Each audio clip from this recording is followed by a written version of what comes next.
ಚಿಚುಕಾಗೆಯ ಹಲೀಂ business. ಚಿಚುಕಾಗೆ ಅವಳ ಮನೆ ಮಧ್ಯದಲ್ಲಿ ದೊಡ್ಡ ಪಾತ್ರೆನ ಇಟ್ಟು ಅದರಲ್ಲಿ ಗೋಧಿ ಹಿಟ್ಟು ಜೊತೆಗೆ ಮಾಂಸ ಹಾಕಿ ಅದನ್ನ ಬೆರೆಸ್ತಾ ಇದ್ಲು. ಪಕ್ಕದಲ್ಲಿ ಚಿನ್ನುಕಾಗೆ ಕೂತ್ಕೊಂಡು ನೋಡ್ತಾ ಇದ್ದ. ಪಾಪ ಚಿಚುಕಾಗೆ ತುಂಬಾನೇ ಸುಸ್ತಾಗಿ, ಅಬ್ಬಬ್ಬಬ್ಬಾ ಚಿನ್ನು, ಈ ಹಲೀಂ ಮಾಡೋದು ಅಷ್ಟು ಸಾಧಾರಣವಾದ ವಿಷಯ ಅಲ್ಲ ಕಣೋ, ನನ್ನ ಸೊಂಟ ಎಲ್ಲಾನು ನೋವಾಗ್ತಿದೆ. ನಾನು ಆವಾಗ್ಲೇ ಹೇಳ್ದೆ ಅಲ್ವಾ ಅಮ್ಮ, ಹಲೀಂ ಮಾಡೋದು ಕಷ್ಟ ಅಂತ. ಆಮೇಲೆ ಯಾಕಮ್ಮ ನೀನ್ ಮಾಡ್ತಿದ್ಯಾ? ಅಂದ್ರೆ ಕಷ್ಟಪಟ್ರೇನೆ ಅಲ್ವಾ ಹಣ ಸಿಗೋದು. ನಮ್ಮೂರಲ್ಲಿ ಯಾರು ಹಲೀಂ ಮಾಡಲ್ಲ ಕಣೋ, ಅದಕ್ಕೆ ನಾನು ಮಾಡ್ತಾ ಇರೋದು. ಇದಕ್ಕೆ ಡಿಮ್ಯಾಂಡು ಜಾಸ್ತಿ ಇರುತ್ತೆ. ಇವತ್ತು ಸಂಜೆ ನೋಡು ನನಗೆ ಎಷ್ಟು ಹಣ ಸಿಗುತ್ತೆ ಅಂತ. ಸರಿ, ಹಲೀಂಗೆ ಏನಮ್ಮ ರೇಟ್ ಇಡ್ತಿದ್ಯಾ? 200 ರೂಪಾಯಾ? ಬುದ್ಧಿ ಇದೆಯಾ ನಿನಗೆ? ನಾವಿರೋದು ಹಳ್ಳಿಯಲ್ಲಿ 200 ರೂಪಾಯಿಗೆ ಏನಾದರೂ ಮಾರಿದ್ರೆ ಯಾರಾದರೂ ತಗೊಳ್ತಾರಾ? ನನ್ನ ಹತ್ರ ಒಂದು ಕಾರ್ಪೊರೇಟ್ ಐಡಿಯಾ ಇದೆ ಕಣೋ. ಈ ಹಲೀಂನ ಬರೀ 50 ರೂಪಾಯಿಗೆ ನಾನು ಮಾಡ್ತೀನಿ. ಚಿನ್ನಕ್ಕಾಗೆ ಶಾಕ್ ಆಗಿ, ಅಮ್ಮ 50 ರೂಪಾಯಾ? 50 ರೂಪಾಯಿಗೆ ಹಲೀಂನ ಮಾರಿದ್ರೆ ನಮಗೆ ನಷ್ಟ ಆಗಲ್ವಮ್ಮ? ಆವಾಗ ಚಿಚುಕಾಗೆ ನಗುತ್ತಾ, ಹ ಅಲ್ಲೇ ಇದೆ ಕಣೋ ನನ್ನ ಕಾರ್ಪೊರೇಟ್ ಐಡಿಯಾ. ನಾನು 50 ರೂಪಾಯಿಗೆ ಮಾರೋದು ಬರೀ ಪ್ಲೈನ್ ಹಲೀಂನ. ಅದಕ್ಕೆ ಟಾಪಿಂಗ್ಸ್ ಇರುತ್ತೆ ಅಲ್ವಾ, ಅದ್ರ ಮೇಲೆ ನಿಂಬೆಹಣ್ಣು, ತುಪ್ಪ, ಫ್ರೈಡ್ ಆನಿಯನ್ಸ್, ಗೋಡಂಬಿ, ಇದಕ್ಕೆ ಸಪ್ರೇಟ್ ಚಾರ್ಜ್. ಒಂದೊಂದು ಟಾಪಿಂಗ್ಸ್ಗೆ ಒಂದೊಂದು ಬೆಲೆ ಇಡ್ತೀನಿ. ಟಾಪಿಂಗ್ಸ್ ಇಲ್ಲದೆ ಹಲೀಂನ ತಿನ್ನಕ್ಕೂ ಆಗಲ್ಲ. ಹಣ ಕೊಟ್ಟು ಎಲ್ಲರೂ ತಗೊಳ್ತಾರೆ. ಹೇಗಿದೆ ನನ್ನ ಮಾಸ್ಟರ್ ಪ್ಲ್ಯಾನು? ಅಮ್ಮ, ನೀನು ಸಾಧಾರಣ ಕಾಗೆ ಅಲ್ಲಮ್ಮ, ನೀನು ಕಾರ್ಪೊರೇಟ್ ಕಾಗೆಮ್ಮ. ಆ ದಿನ ಸಂಜೆ 5 ಗಂಟೆಗೆ ಚಿಚುಕಾಗೆ ಊರಿನ ಮಧ್ಯದಲ್ಲಿರುವ ಒಂದು ಮರದ ಕೆಳಗಡೆ ಟೇಬಲ್ ಇಟ್ಟು ಅದರಲ್ಲಿ ಹಲೀಂ ಹಾಗೂ ಟಾಪಿಂಗ್ಸ್ ಎಲ್ಲಾನು ಇಟ್ಟಿದ್ಲು. ಆವಾಗ ಅದನ್ನು ನೋಡಿದ ಪಕ್ಷಿಗಳು ಎಲ್ಲರೂ ಕೂಡ ಅಲ್ಲಿಗೆ ಬಂದ್ರು. ವಾವ್ ಚಿಚ್ಚು, ಹಲೀಂ ಮಾರ್ತಾ ಇದೆಯಾ? ವಾಸನೆನೇ ತುಂಬಾ ಸೂಪರ್ ಆಗಿದೆ. ಹೌದು ಚಿಚ್ಚು, ನನಗೂ ಒಂದು ಪ್ಲೇಟ್ ಹಲೀಂ ಕೊಡು. ರೇಟ್ ಎಷ್ಟು? ಚಿಚ್ಚು ಸಂತೋಷದಿಂದ, ಬನ್ನಿ ಬನ್ನಿ, ಬಡವರಿಗೋಸ್ಕರನೇ ನಾನಿವತ್ತು ಹಲೀಂ ಮಾಡಿ ಮಾರ್ತಾ ಇರೋದು. ಬೆಲೆ ತುಂಬಾ ಕಡಿಮೆ, ಒಂದು ಪ್ಲೇಟ್ಗೆ ಬರೀ 50 ರೂಪಾಯಿ ಮಾತ್ರ. ಇಷ್ಟು ಕಮ್ಮಿ ಬೆಲೆಯಲ್ಲಿ ಹಲೀಂನ ಯಾರೂ ಕೊಡೋದಿಲ್ಲ. ಏನೋ ಬರೀ 50 ರೂಪಾಯಾ? ಮೊನ್ನೆನೇ ಸಿಟಿಯಲ್ಲಿ 250 ರೂಪಾಯಿ ಕೊಟ್ಟು ಹಲೀಂ ತಗೊಂಡು ತಿಂದೆ. ನೀನು ತುಂಬಾ ಒಳ್ಳೆಯವಳು ಚಿಚ್ಚು, ನನಗೊಂದು ಪ್ಲೇಟು ಹಲೀಂ ಕೊಡು. ಚಿಚ್ಚು, ನನಗೂ ಒಂದು ಪ್ಲೇಟ್ ಹಲೀಂ ಕೊಡು. ಎಲ್ಲರೂ 50 ರೂಪಾಯಿ ತೆಗೆದು ಕೊಟ್ರು. ಆವಾಗ ಚಿಚ್ಚುಕಾಗಿ ಎಲ್ಲರ ಹತ್ರನ 50 ರೂಪಾಯಿ ತಗೊಂಡು ಒಂದು ಪೇಪರ್ ಬೌಲಲ್ಲಿ ಹಲೀಂನ ಉಯ್ದು ಕೊಟ್ಲು. ಆದ್ರೆ ಅದ್ರ ಮೇಲೆ ಯಾವುದೇ ಟಾಪಿಂಗ್ಸ್ ಹಾಕ್ಲೇ ಇಲ್ಲ, ಬರೀ ಪ್ಲೇನ್ ಹಲೀಂ ಮಾತ್ರ ಇತ್ತು. ಅರೆ ಏನ್ ಚಿಚ್ಚು, ಬರೀ ಹಲೀಂನ ಕೊಟ್ಟಿದೀಯಾ? ಇದ್ರ ಮೇಲೆ ನಿಂಬೆಹಣ್ಣು, ತುಪ್ಪ, ಗೋಡಂಬಿ, ಫ್ರೈಡ್ ಆನಿಯನ್ಸ್ ಏನೂ ಇಲ್ಲದೆ ಹೇಗೆ ತಿನ್ನೋದು?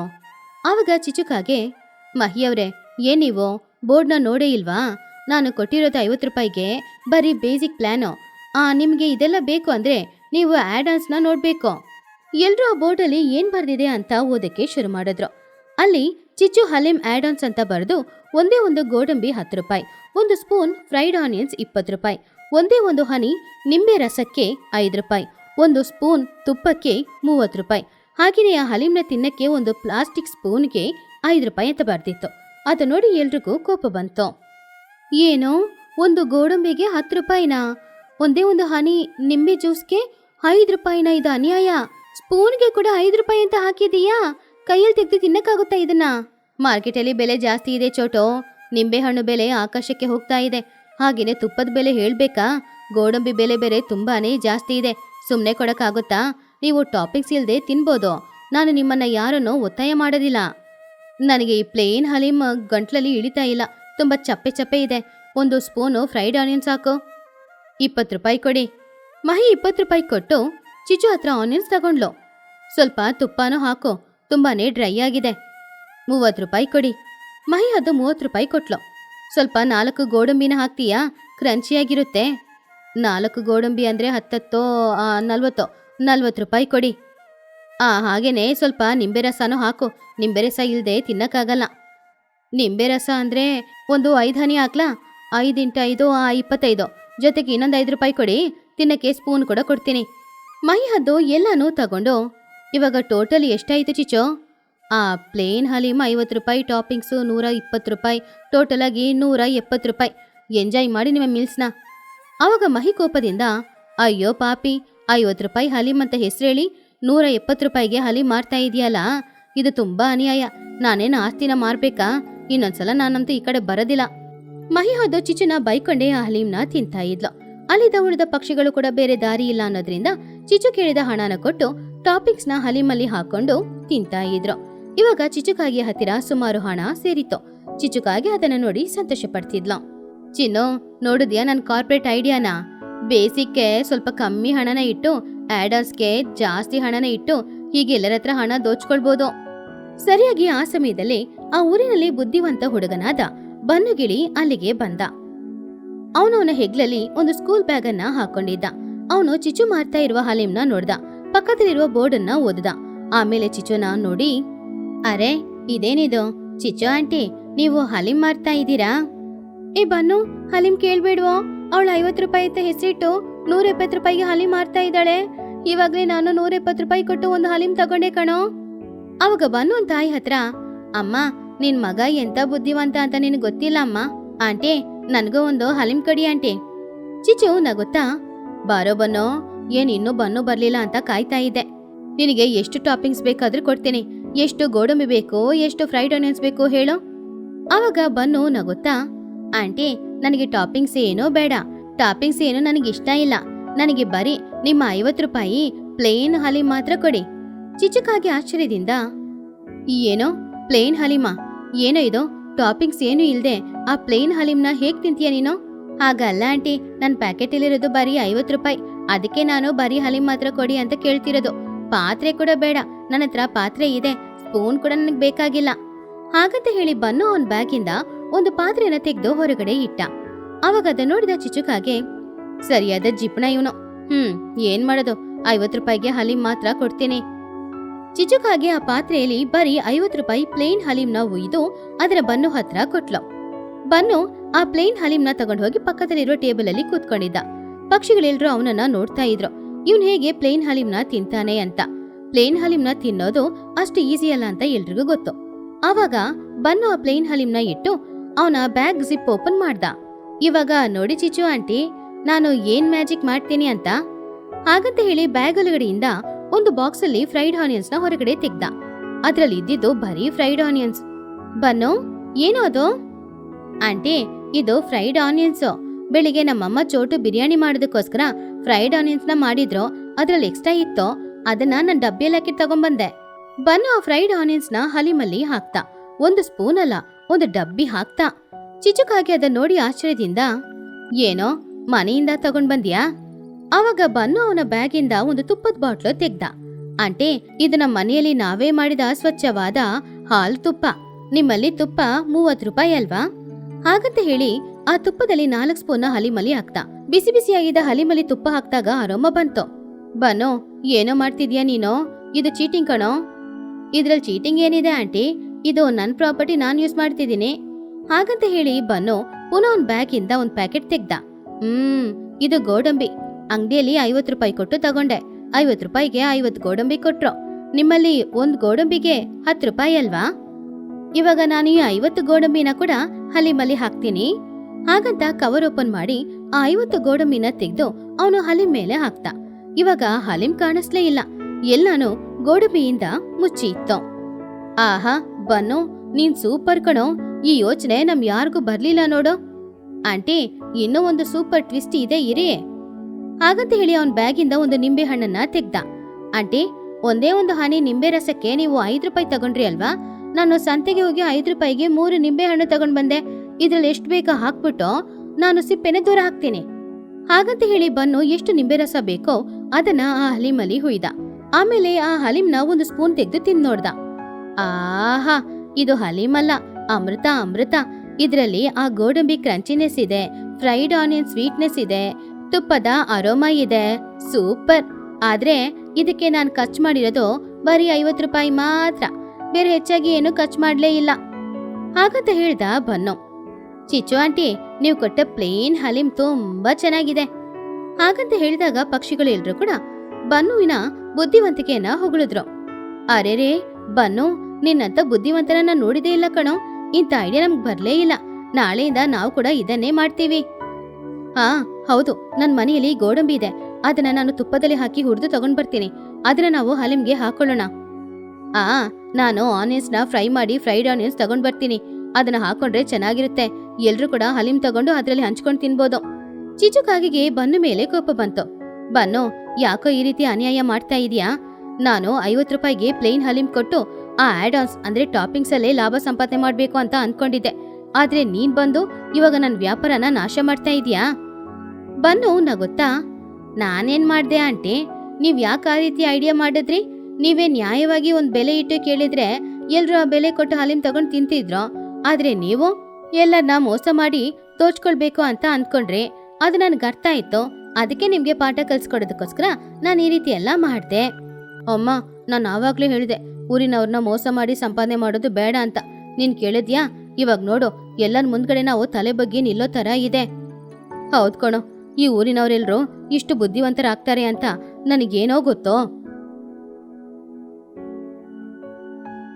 ಬರ್ತಾ ಬರ್ತಾ ಪಕ್ಷಿಗಳಿಗೂ ಕೂಡ ಬುದ್ಧಿ ಜಾಸ್ತಿ ಬರ್ತಾ ಇದೆ. ಇನ್ ಮುಂದೆ ಇಲ್ಲಿ ವ್ಯಾಪಾರ ಮಾಡಕ್ಕಾಗಲ್ಲ. ವ್ಯಾಪಾರ ಮಾಡಿದ್ರೂ ನಷ್ಟ ಆಗುತ್ತೆ.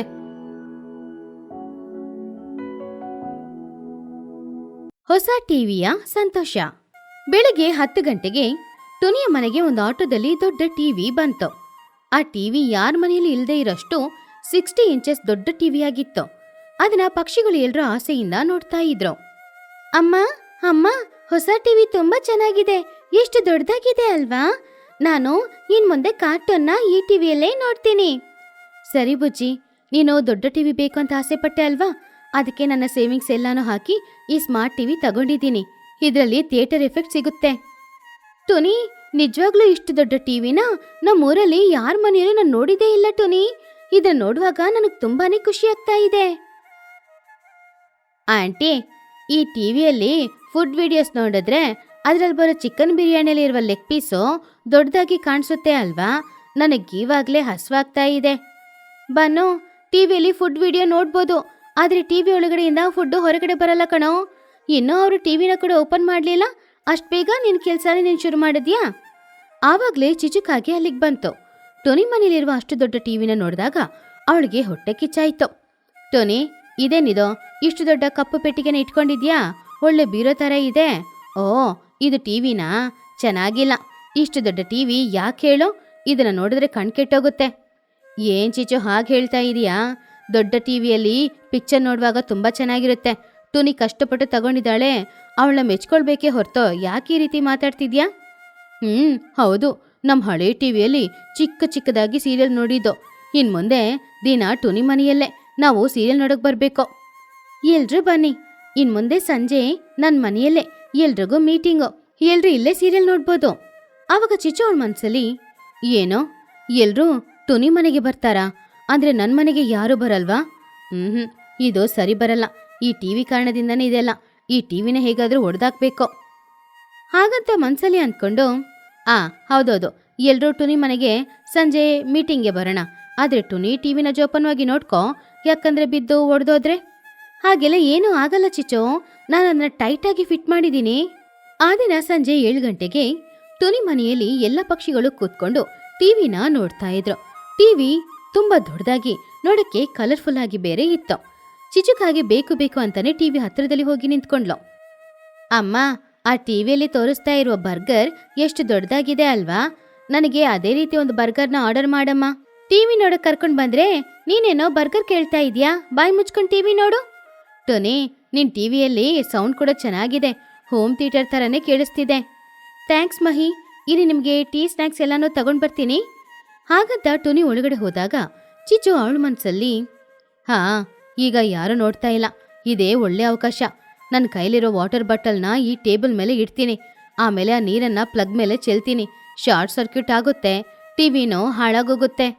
ಚಿಚ್ಚುಕಾಗೆ ಮೆಲ್ಲೆ ಅವಳ ಕೈಯಲ್ಲಿರುವ ಆ ವಾಟರ್ ಬಾಟಲಲ್ಲಿ ನೀರ್ನ ಕುಡಿಯೋ ತರ ನಾಟಕ ಮಾಡ್ಕೊಂಡು ಇದ್ದಕ್ಕಿದ್ದಂತೆ, ಅಯ್ಯಯ್ಯೋ, ನನ್ನ ಕೈ ಜಾರ್ತಾ ಇದೆ, ಬಾಟಲ್ ಜಾರ್ತಾ ಇದೆ ಹಾಗಂತ ಹೇಳಿ ನೀರನ್ನ ಸ್ವಿಚ್ ಬೋರ್ಡಲ್ಲಿ ಉಯ್ಯಕ್ ಹೋದಾಗ ಎಲ್ಲಿಂದ ಬಂದೋ ಹೇಗ್ ಬಂದೋ ಗೊತ್ತಿಲ್ಲ. ಬನ್ನು ತಕ್ಷಣ ಅಲ್ಲಿಗೆ ಬಂದು ಚಿಚಿಗೆ ಡಿಕ್ಕಿ ಹೊಡೆದ. ஆண்டி, பின்னாடி நகருங்க. டிவில அவங்க பர்கர் சாப்பிட போறாங்க. ಅದನ್ನ ಪಕ್ಕத்துல ನಿನ್ನ ಪಾಕಣೋ. ಆವಾಗ ಚಿಚುಕಾಗೆ ಸ್ವಿಚ್ ಬೋರ್ಡಲ್ಲಿ ಉಯ್ಬೇಕು ಅಂತ ಅಂದ್ಕೊಂಡಿದ್ದ ನೀರು ಇವಾಗ ಅವಳ ಮೇಲೆ ಅವಳೇ ಉಯ್ಕೊಂಡ್ಲು. ಅವಳಿಗೆ ತುಂಬಾನು ಕೋಪ ಬಂತು. ಬನ್ನೋ, ಕಾಣಿಸಲ್ವಾ ನಿನಗೆ? ನೀರ್ನ ನನ್ನ ಮುಖದ ಮೇಲೆ ಯಾಕೋ ಚೆಲ್ದೆ? ಬುದ್ಧಿ ಇಲ್ವಾ? ನಾನೇನ್ ಮಾಡ್ದೆ ಆಂಟಿ? ನೀವೇ ಕೈಯಲ್ಲಿ ಇಟ್ಕೊಂಡಿದ್ದ ನೀರ್ನ ನಿಮ್ಮ ಮುಖದ ಮೇಲೆ ಚೆಲ್ಕೊಂಡ್ರಿ. ನಾನು ಬರ್ಗರ್ನ ನೋಡಕ್ಕೆ ಬಂದೆ, ಟಿವಿಗೆ ಅಡ್ಡ ಯಾಕೆ ನಿಂತ್ಕೊಂಡಿದ್ದೀರಾ? ಚಿಚು, ಚಿಕ್ಕ ಹುಡ್ಗ ಅವನು, ನೀನೇ ಸ್ವಲ್ಪ ಜೋಪಾನವಾಗಿ ಇರ್ಬೇಕು. ಅದನ್ ಬಿಟ್ಬಿಟ್ಟು ಅವನನ್ನ ಯಾಕೆ ಬೈತಾ ಇದೀಯಾ? ಟೋನಿ ಸ್ನ್ಯಾಕ್ಸ್ ಎಲ್ಲ ತಗೊಂಡ್ ಬಂದು ಏನಾಯ್ತು ಚಿಚ್ಚು, ಯಾಕೆ ಒದ್ದೆಯಾಗಿದೀಯಾ? ಏನಿಲ್ಲ ಟೋನಿ, ಈ ಬನ್ನು ಇದ್ದಾನೆ ಅಲ್ವಾ, ಸರಿ ನಾನು ಮನೆಗೋಗಿ ಬಟ್ಟೆ ಚೇಂಜ್ ಮಾಡ್ಕೊಂಡು ಬರ್ತೀನಿ ಹಾಗಂತ ಕೋಪದಿಂದ ಹೋದ್ಲು. ಮರುದಿನ ಬೆಳಗ್ಗೆ ಪುನಃ ಎಲ್ರೂ ಟುನಿಯ ಮನೆಗೆ ಸೀರಿಯಲ್ ನೋಡೋದಕ್ಕೋಸ್ಕರ ಬಂದಿದ್ರು. ಪಕ್ಕದ ಮನೆಯವರನ್ನ ಮೋಸ ಮಾಡೋ ತರ ಆ ಸೀರಿಯಲ್ ಅಲ್ಲಿ ಒಂದು ಸೀನ್ ಬಂತು. ನೋಡಿದ್ರ ಅವಳು ಪಕ್ಕದ ಮನೇಲಿರುವ ಅವಳ ಫ್ರೆಂಡ್ ಮೇಲೇನೆ ಸೇಟ್ ತಿರ್ಸ್ಕೊಳ್ಕೊಂಡು ನೋಡ್ತಿದ್ದಾಳೆ. ಹೌದು ಲೋಸಿ, ಈ ಕಾಲದಲ್ಲಿ ಎಲ್ರೂ ಅಷ್ಟೇ. ಟೋನಿ, ನಿನ್ ಟಿವಿ ಮೇಲೆ ತುಂಬಾನೇ ಧೂಳಿದೆ, ನಾನು ಹೋಗಿ ಅದನ್ನ ಒರೆಸ್ಲಾ? ಬೇಡ ಬೇಡ, ನಾನ್ ಬೆಳಗ್ಗೆನೆ ಒರೆಸಿದ್ದೆ, ಪುನಃ ಮಾಡಿದ್ರೆ ಗೆರೆ ಬೀಳುತ್ತೆ. ಅರೆ ಏನೂ ಆಗಲ್ಲ, ನನ್ನ ಕೈಯಲ್ಲಿರೋ ಕ್ಲಾತು ತುಂಬಾ ಸ್ಮೂತು. ಚಿಚುಕಾಗೆ ಕೈಯಲ್ಲಿ ಒಂದು ಬಟ್ಟೆನ ಹಿಡ್ಕೊಂಡು ಆ ಟಿವಿನ ಧೂಳು ಒರೆಸ್ತೀನಿ ಅಂತ ಹತ್ತಿರದಲ್ಲಿ ಹೋಗಿ ನಿಂತ್ಕೊಂಡ್ಲು. ಆದ್ರೆ ಅವಳ ನಿಜವಾದ ಪ್ಲಾನ್ ಏನು ಅಂದ್ರೆ, ಧೂಳನ್ನ ಒರೆಸ್ತೀನಿ ಅನ್ನುವ ಹೆಸರಲ್ಲಿ ಆ ಟಿವಿನ ಗಟ್ಟಿಯಾಗಿ ಪುಷ್ ಮಾಡಿ ಅದನ್ನ ಕೆಳಗಡೆ ಹಾಕಿ ಒಡೆದು ಹಾಕೋದು. ಪುಷ್ ಬೇಗ ಇದನ್ನ ತಳ್ಬೇಕು ಹಾಗಂತ ಅನ್ಕೊಂಡು ಅವಳು ಗಟ್ಟಿಯಾಗಿ ಹಿಡ್ಕೊಂಡು ಅದನ್ನ ತಳ್ಳೋ ಪ್ರಯತ್ನ ಮಾಡಿದ್ಲು. ಆದ್ರೆ ಆ ಟಿವಿನ ಅಲ್ಲಾಡ್ಸಕ್ಕೂ ಕೂಡ ಆಗ್ಲಿಲ್ಲ. ಆವಾಗ ಚಿಚುಕಾಗೆ ಉಫ್ ಉಫ್ ಅಂತ ಹೇಳ್ಕೊಂಡು, ಫು ಫು ಫು ಏನಿದು ಇಷ್ಟ್ ಭಾರ ಇದೆ? ಅಮ್ಮ, ಏನ್ ಮಾಡ್ತಿದೀಯಾ? ಟಿವಿನ ಯಾಕೆ ಪುಷ್ ಮಾಡ್ತಿದೀಯಾ? ಪುಷ್ ಮಾಡ್ಲಿಲ್ಲ ಕಣೋ, ನಾನು ಧೂಳು ಒರೆಸ್ತಾ ಇದ್ದೀನಿ. ಚಿಚು, ಆ ರೀತಿ ಪುಷ್ ಮಾಡಬಾರ್ದು, ಟಿವಿ ಕೆಳಗಡೆ ಬಿದ್ರೆ ಒಡೆದೋಗುತ್ತೆ. ಆದ್ರೆ ನೀನ್ ಎಷ್ಟು ಗಟ್ಟಿಯಾಗಿ ಹಿಡಿದು ಅದನ್ನ ತಳ್ಳಿದ್ರು ಕೂಡ ಅದು ಕೆಳಗಡೆ ಬೀಳಲ್ಲ, ಯಾಕಂದ್ರೆ ಸರ್ವಿಸ್ ಅವರು ಬಂದು ಸ್ಕ್ರೂ ಎಲ್ಲ ಹಾಕಿ ಟೈಟ್ ಮಾಡಿದ್ದಾರೆ. ಆವಾಗ ಚಿಚುಕಾಗೆ, ಏನೋ ಸ್ಕ್ರೂ ಹಾಕಿದಾರಾ? ಟಿವಿ ಬೀಳಲ್ವಾ? ಇಲ್ಲ ಚಿಚು, ಬೀಳಲ್ಲ. ನಾನೇ ಯಾರಾದ್ರೂ ಗೊತ್ತಿಲ್ದೆ ತಳ್ಳಿದ್ರೆ ಹೊಡೆದೋಗುತ್ತೆ ಅಲ್ವಾ, ಅದಕ್ಕೋಸ್ಕರನೇ ಸ್ಕ್ರೂ ಎಲ್ಲ ಹಾಕಿ ಗಟ್ಟಿಯಾಗಿ ಫಿಕ್ಸ್ ಮಾಡಕ್ ಹೇಳ್ದೆ. ಆಂಟಿ, ಸ್ವಲ್ಪ ಈ ಕಡೆ ಬರ್ತೀರಾ? ನನಗೆ ಟಿವಿ ಕಾಣಿಸ್ತಿಲ್ಲ, ನನ್ನ ಫುಡ್ ಆಡ್ ಬೇರೆ ಬರೋ ಸಮಯ ಆಯ್ತು. ಟೋನಿ ಆಂಟಿ ನಿಮ್ಗಿಂತ ಸ್ಮಾರ್ಟು, ತುಂಬಾ ಚೆನ್ನಾಗಿ ಫಿಕ್ಸ್ ಮಾಡಿದ್ದಾರೆ, ಸ್ವಲ್ಪ ದಯವಿಟ್ಟು ಈ ಕಡೆ ಬರ್ತೀರಾ? ಚಿಚುವಿನ ಮುಖ ಬಾಡಿ ಹೋಯ್ತು. ಅವಳ ಎರಡನೇ ಪ್ಲಾನ್ ಕೂಡ ಫ್ಲಾಪ್ ಆಗಿತ್ತು. ಆ ದಿನ ರಾತ್ರಿ ಸಮಯ, ಟೋನಿ ಮನೆಯಲ್ಲಿ ಯಾರು ಇಲ್ದೇ ಇರುವ ಸಮಯದಲ್ಲಿ ಚಿಚುಕಾಗೆ ಒಂದು ಕತ್ರಿನ ತಗೊಂಡು ಟೋನಿಯ ಮನೆಯೊಳಗಡೆ ಬಂದ್ಲು. ಅವಳು ಟಿವಿ ಹಿಂದ್ಗಡೆ ಇರುವ ವೈರನ್ನ ಕಟ್ ಮಾಡ್ಬೇಕು ಅನ್ನುವ ಪ್ಲಾನ್ ಅಲ್ಲಿ ಬಂದ್ಲು. ಆವಾಗ ಚಿಚುಕಾಗೆ ಅವಳ ಮನ್ಸಲ್ಲಿ, ಇವಾಗ ಯಾರು ಇಲ್ಲಿಲ್ಲ, ಈ ವೈರ್ನ ಅರ್ಧ ಕಟ್ ಮಾಡ್ತೀನಿ, ಆವಾಗ ಯಾರಾದ್ರೂ ಸ್ವಿಚ್ ಆನ್ ಮಾಡಿದ್ರೆ ಶಾರ್ಟ್ ಸರ್ಕ್ಯೂಟ್ ಆಗಿ ಟಿವಿ ಹಾಳಾಗುತ್ತೆ, ಇದೇ ನನ್ ಪ್ಲಾನು. ಹಾಗೆ ಚಿಚುಕಾಗೆ ಆ ವೈರ್ ಕಟ್ ಮಾಡ್ಬೇಕು ಅಂತ ಹತ್ರದಲ್ಲಿ ಹೋದಾಗ ಇದ್ದಕ್ಕಿದ್ದಂತೆ ಒಂದು ಬೆಕ್ಕು ಅಲ್ಲಿಗೆ ಬಂದು ಜೋರಾಗಿ ಮಿಯಾವಂತ ಕಿರ್ಚಿತು. ಅರೆ ಬೆಕ್ಕು, ಈ ಟೋನಿ ಬೆಕ್ಕನ್ನ ಯಾವಾಗ ತಗೊಂಡ್ ಬಂದ್ಲೋ? ಆ ಬೆಕ್ಕು ಚಿಚುಕಾಗೆನ ನೋಡಿ ಮಿಯಾವಂತ ಕಿರ್ಚ್ಕೊಂಡೆ ಚಿಚು ಮೇಲೆ ಹಾರಕ್ಕೆ ಹೋದಾಗ ಚಿಚು ಹೆದರ್ಕೊಂಡು ಟೇಬಲ್ ಹಿಂದ್ಗಡೆ ಹೋಗಿ ನಿಂತ್ಕೊಂಡ್ಲು. ಆ ಶಬ್ದ ಕೇಳಿ ಮಕ್ಳು ಹಾಗೂ ಟೋನಿ ಇಬ್ರು ಅಲ್ಲಿಗೆ ಬಂದ್ರು. ಅಮ್ಮ, ಟಿವಿ ಸ್ಟ್ಯಾಂಡ್ ಹಿಂದ್ಗಡೆ ಯಾರೋ ಇರೋ ತರ ಇದೆ, ಟೇಬಲ್ ಅಲ್ಲಾಡ್ತಿದೆ. ಹೌದೌದು, ಅಲ್ಲಿ ದೊಡ್ಡ ಇಲಿ ಇದೆ ಅಂತ ಕಾಣಿಸ್ತಿದೆ. ಟೋನಿ ಆಂಟಿ, ಒಂದ್ ಕಟ್ಟಿಗೆ ತಗೊಂಡ್ ಬನ್ನಿ, ಅದನ್ನ ಹೊಡಿತೀನಿ. ಅವಾಗ ಚಿಚು ಹೆದರ್ಕೊಂಡು ಹೊರಗಡೆ ಬಂದು, ಅಯ್ಯೋಯ್ಯೋ ಇಲಿಯಲ್ಲ, ಅದು ನಾನು, ಹೊಡಿಬೇಡ ಬನ್ನೋ. ಚಿಚು, ನೀನ್ ಟಿವಿ ಹಿಂದ್ಗಡೆ ಏನ್ ಮಾಡ್ತಾ ಇದೀಯಾ? ಕೈಯಲ್ಲಿ ಯಾಕೆ ಕತ್ರಿ ಇಟ್ಕೊಂಡಿದ್ಯಾ? ಅವಾಗ ಚಿಚು ಹೆದರ್ಕೊಂಡು, ಏನಿಲ್ಲ ಟೋನಿ, ನಿನ್ನ ಟಿವಿ ವೈಯರ್ ತುಂಬಾ ಉದ್ದ ಇತ್ತಾ, ಅದನ್ನ ಸರಿ ಮಾಡ್ಬೇಕು ಅಂತ ಬಂದೆ, ಇಲ್ಲಾಂದ್ರೆ ಯಾರಾದ್ರೂ ಕೆಳಗಡೆ ಬಿದ್ಬಿಟ್ರೆ? ಅವಾಗ ಚೋಟು ಅನುಮಾನದಿಂದ, ಟಿವಿ ವೈರ್ನ ಸರಿ ಮಾಡಕ್ಕೆ ಕತ್ರಿ ಯಾಕೆ? ವೈರ್ ಕಟ್ ಮಾಡಕ್ ಬಂದ್ಯಾ? ಅಯ್ಯೋ, ನಾನೇ ರೀತಿ ಮಾಡ್ಬೇಕು, ನಾನು ಟೈಲರ್ ಅಲ್ವಾ, ಕೈಯಲ್ಲಿ ಕತ್ರಿಕೋಲ್ ಇಟ್ಕೊಂಡಿದ್ದೆ, ಹಾಗೇನೆ ಬಂದ್ಬಿಟ್ಟೆ ಅಷ್ಟೇ. ಸರಿ, ನಾನ್ ಬರ್ತೀನಿ ಹಾಗಂತ ಹೇಳಿ ಚಿಚುಕಾಗೆ ಅಲ್ಲಿಂದ ಹೋದ್ಲು. ಆವಾಗ ಬನ್ನು ಗಿಳಿ ನಗುತ್ತಾ, ಟೋನಿ ಆಂಟಿ, ಚಿಚು ಆಂಟಿಗೆ ಆಕ್ಟಿಂಗ್ ತುಂಬಾ ಚೆನ್ನಾಗಿ ಬರ್ತಾ ಇದೆ ಅಲ್ವಾ, ಸೀರಿಯಲ್ ಆಕ್ಟರ್ಸ್ಗಿಂತ ಚೆನ್ನಾಗಿ ಆಕ್ಟಿಂಗ್ ಮಾಡ್ತಿದ್ದಾರೆ, ಆಸ್ಕರ್ ಅವಾರ್ಡೇ ಕೊಡ್ಬೋದೇನೋ. 4ನೇ ದಿನ ಟೋನಿಯ ಮನೆಯಲ್ಲಿ ಟಿವಿ ಒಂದು ಕಿಟಕಿ ಹತ್ರದಲ್ಲಿ ಇತ್ತು.